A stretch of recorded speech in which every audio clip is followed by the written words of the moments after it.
There is a secret that people who have stopped suffering know, and they are not telling anyone. I am not talking about reducing pain or managing it better. I am talking about people who have truly ended suffering.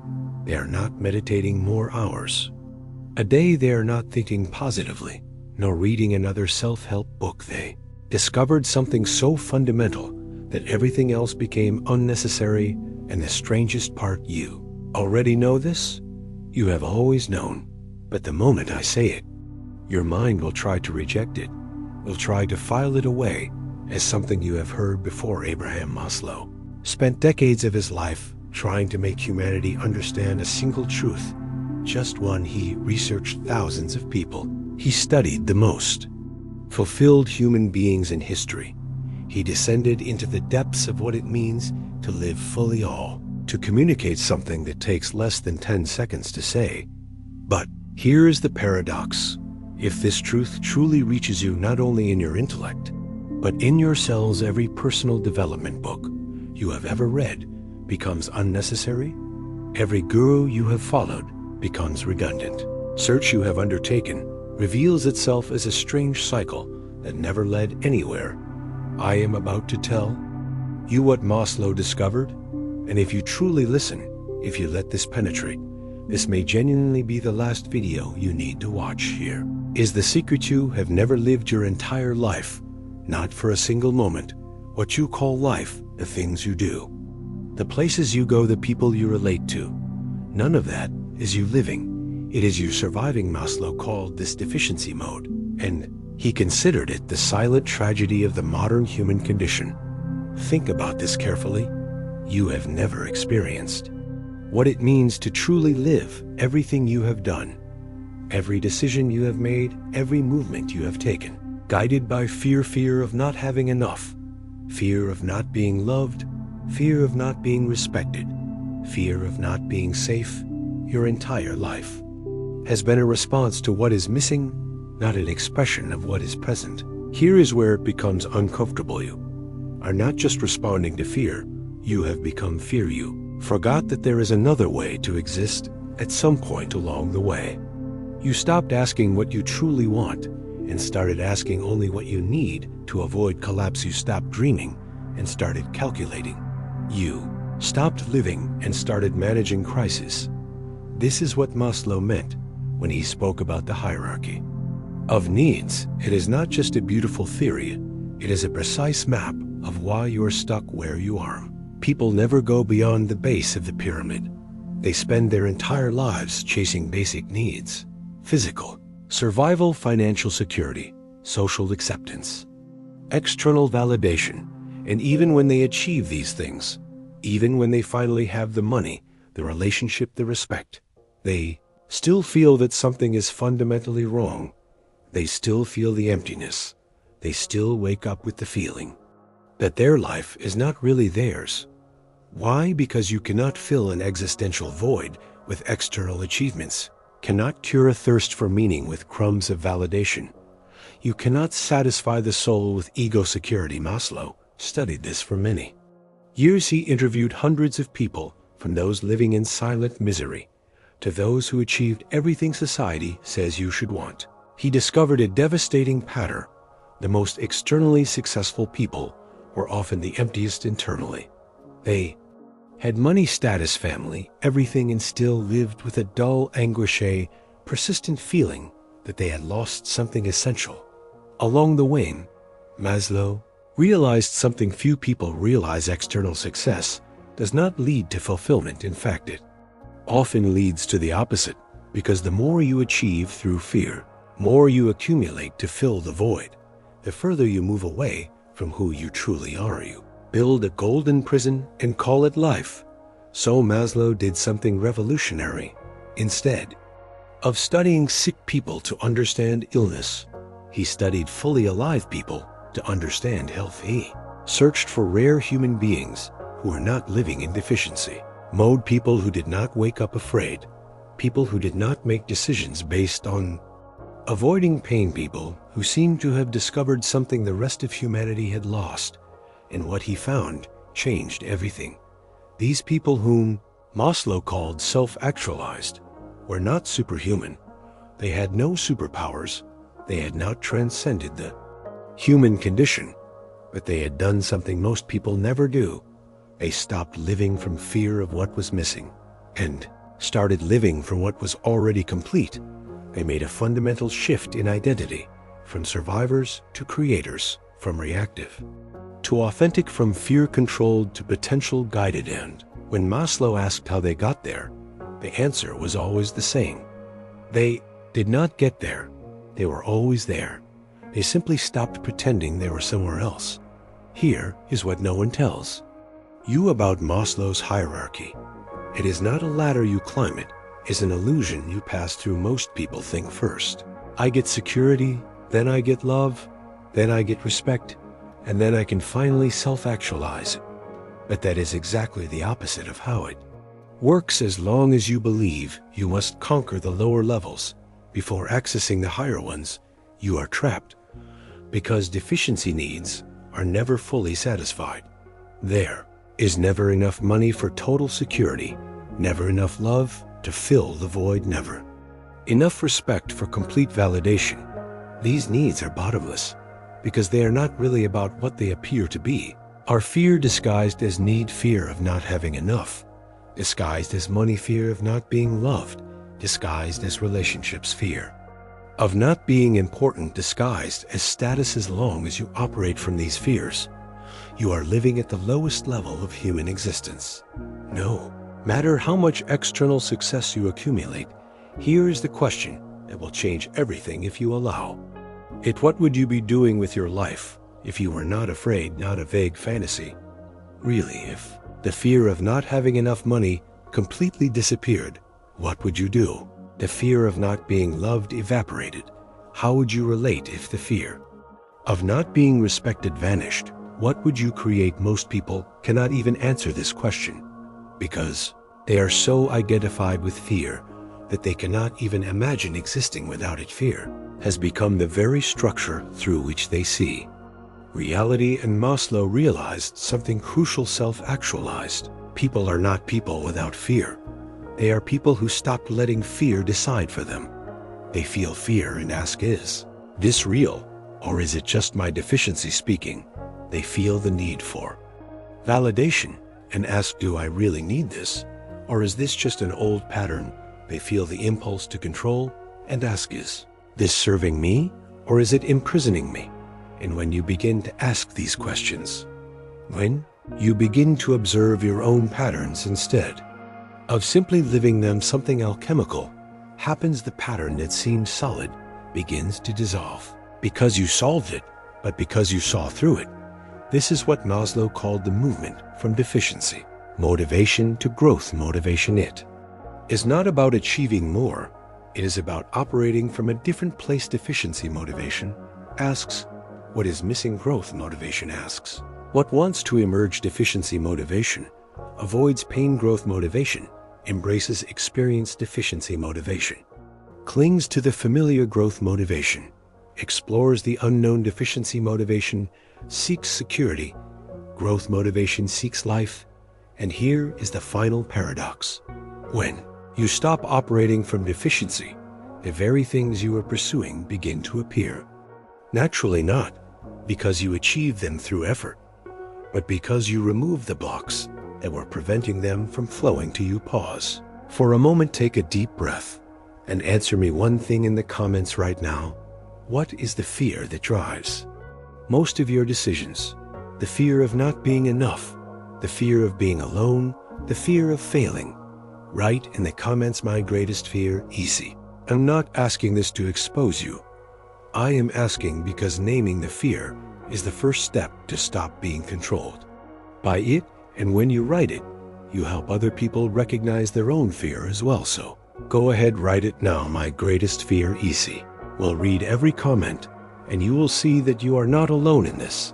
Now let us go deeper. Maslow discovered something that revolutionized psychology. Most psychological problems are not diseases. They are symptoms of unmet needs. Depression is often not a chemical imbalance. Is the soul suffocating because you are living a life that is not yours? Anxiety is often not A disorderate is the alarm system telling you that you are operating from constant fear. Existential emptiness is not a condition. It is what happens when you spend years doing what you should instead of what you aren't.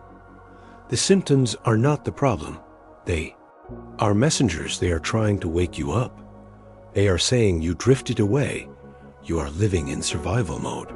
When you could be living in creation mode, you are responding to imaginary deficiencies. When you could be expressing real potential. But most people do not listen. They try to silence the messenger. They take medication to suppress anxiety without asking what the anxiety is trying to save. Distract themselves from emptiness without asking what the emptiness is revealing. They fight depression without asking what died inside them that needs to be reborn. Maslow saw this pattern again and again. He realized that what we call mental health in modern society is often just successful suppression of symptoms. The person keeps living from fear, keeps operating from deficiency, but now with enough medication or distraction, not feel it as intensely. They did not heal. They anesthetized. There is a place for that. Sometimes I am not saying medication is never necessary, but if you are only suppressing symptoms without addressing the cause, you are managing the problem, not solving it. The cause is always the same. You are living a life that is not yours.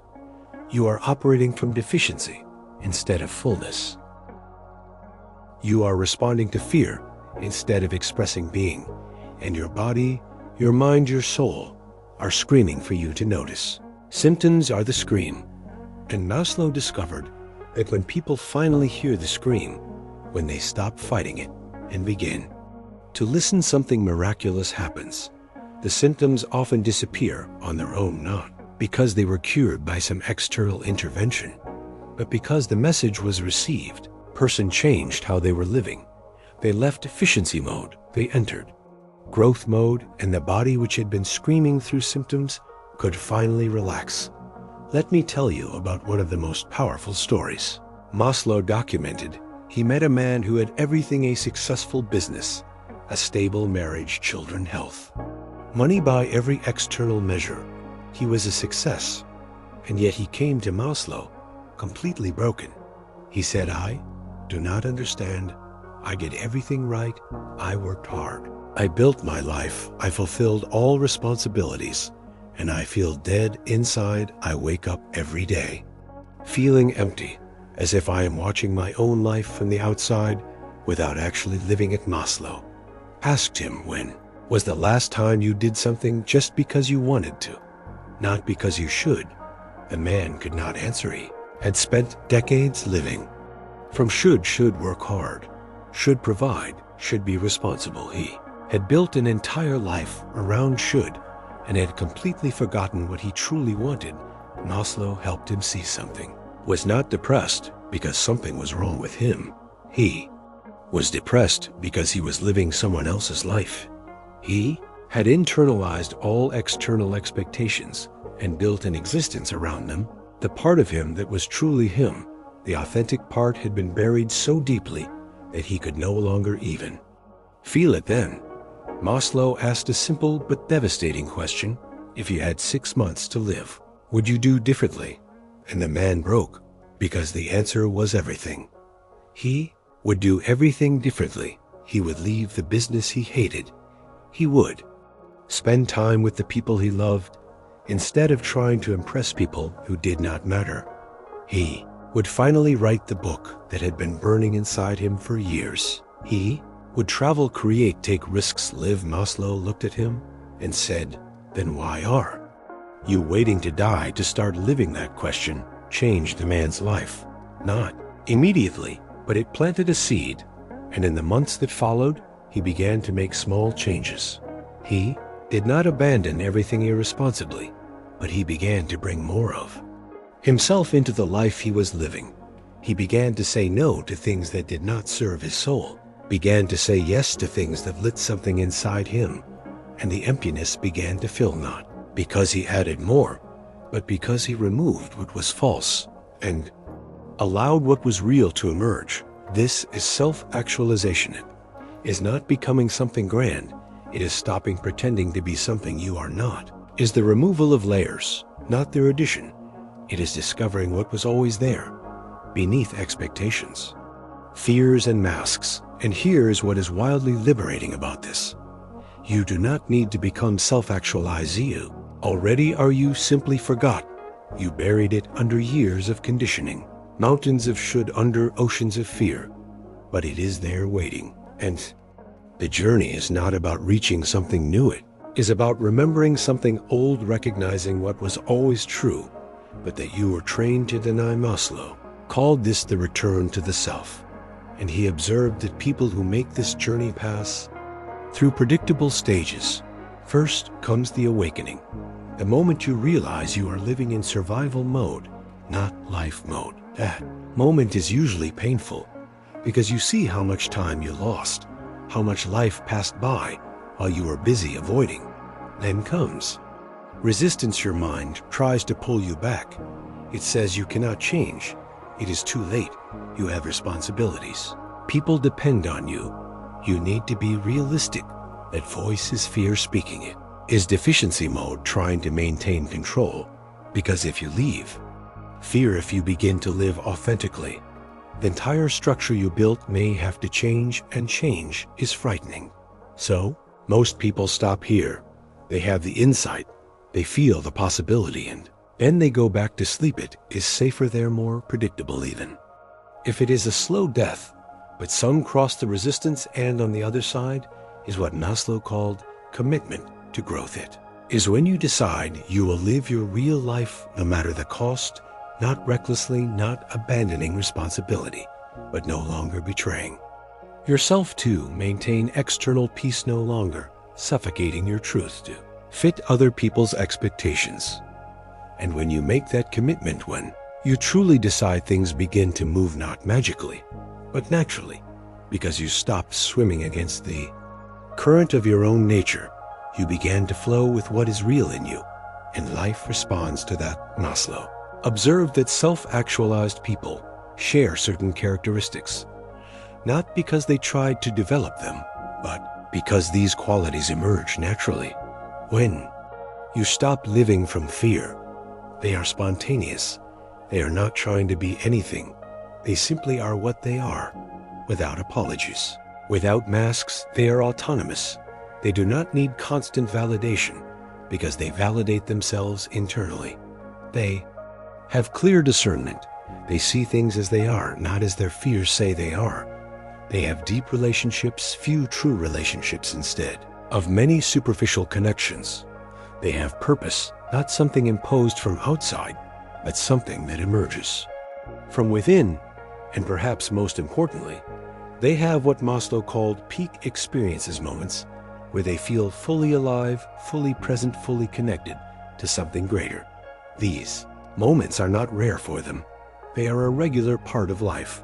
Why? Because when you are not living from fear, when you are not constantly preoccupied with deficiencies, you are available for wonder. You are open to life in its fullness. Here is something most people completely miss. Self-actualization is not selfish. In fact, it is the opposite. People operating from deficiency mode are inherently self-centered beings. They are constantly preoccupied with their own unmet needs. They cannot truly see others because they are obsessed with what is missing in themselves. But self-actualized people operating from growth are naturally generous because they are not trying to extract from others to fill a void. They are wholes, or they can give freely. They do not need anything from you, so they can see you because you truly are. Maslow said something profound. The self-actualized person does not need others in the same way the deficient person does, but they love more deeply because their love is not based on need. It is based on appreciation. It is based on recognition. It is based on genuine human connection, not on trying to fill holes. This changes everything about how you relate. When you stop needing people to complete you, you can finally connect with them for real. And this brings us to Maslow's final teaching, the one that could make this video the last one you need. Every external search is misguided. The guru you're looking for is inside you. Wisdom you are chasing is yours. The answer you have hunted your entire life, been waiting patiently inside you, obscured only by your certainty that it must be somewhere else. Maslow understood this deeply. He studied all wisdom traditions, all religions, all philosophies, and they all say the same thing in different words. You already are what you are seeking. You are already complete. You are already whole. You simply forgot the journey is not about becoming. It is about remembering, removing the layers of conditioning that hide what was always there, dissolving deficiency beliefs that block your natural fullness. And when this truly lands, when you recognize that, the entire search was based on a lie, the lie that you are incomplete, something fundamental changes you. Stop looking outside you, turn inward, and there in that inner space you avoided.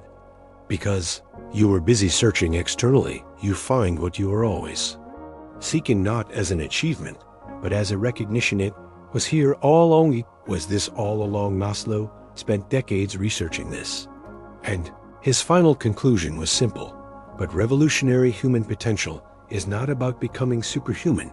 It is about becoming fully human, living from your real nature instead of fear expressing what you are. Instead of compensating for what you think is missing, growing toward the sun of your own consciousness instead of crouching in the shadow of deficiency. And this is available now, not after you achieve more, not when you finally have enough security. Now in this moment, if you choose, the choice is not between living your life, living with responsibilities. The choice is between living from fear or living from being, operating from deficiency or operating from fullness, responding to what is missing or expressing what is present. This choice is always available in every moment, in every decision, in every response. So here is the practice that could end your search. Stop asking what is wrong with your life. Start asking what your life is trying to show you. That pattern that keeps repeating, ask what deficiency belief is creating it. That emotion that keeps arising, ask what message it is carrying from depths you ignored. That need that feels insatiable, ask what emptiness you are trying to fill externally that can only be filled internally. That relationship that does not work, ask how you are trying to extract from outside what you need to generate inside. Everything is communication. Everything is your psyche trying to wake you up from the illusion of deficiency. Problems are not obstacles to your growth.